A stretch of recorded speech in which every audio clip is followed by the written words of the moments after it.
in the higher education industry as well, there's been obviously an acute need to change pretty much everything, I guess, right? Some schools and universities may have been better prepared than others, but overall, like what have you been observing? What are the realities of the higher education industry right now? Yeah, that's a great question, Christian. I think that none of us were prepared. That's a reality.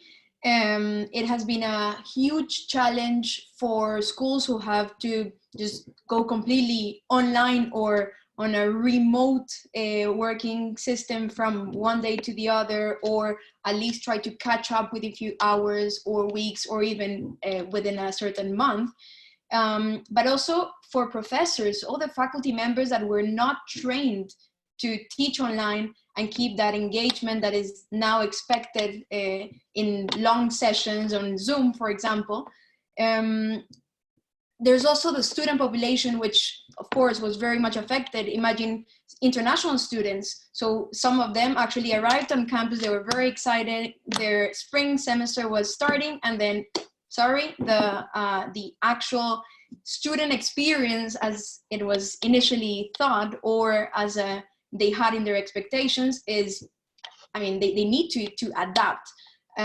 You can take that as well for every single person. None of us were prepared. All of a sudden, we need to start teaching online, to start as administrators finding interactive and collaborative ways to make sure that we are there for the students, but at the same time for the employers, because in the end, this is going to be part of the transition that Rose was talking about, and is what's the role of the school? The role of the school is to prepare those talents for the workforce of tomorrow, right? So there has been a very big impact in that sense. Companies who are also pushed to change their actual business plans just to be able to survive throughout a crisis that no one ever thought of. So it's without any doubt, it has been a challenge for everyone. Now, I do think, and from what I've seen in the educational environment, that this is crucial for education, and I would take it as an opportunity actually to rethink all of this basic or traditional education as it has been until now.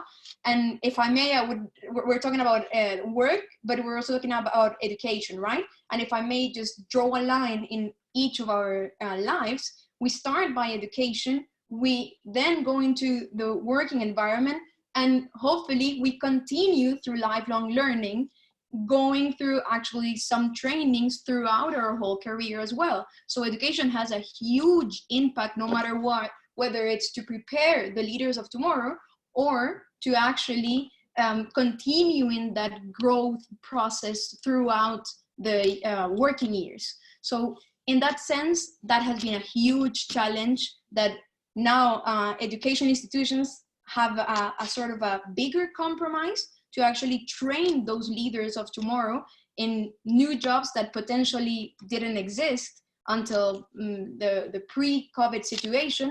And I have seen a sort of a rush of agility to find which institution or which teams are more prepared to actually come up with this pioneering idea of how we can contribute to tomorrow's workforce development, right? So I do think that that's going to be a crucial change for the education environment. And again, let's take this as an opportunity.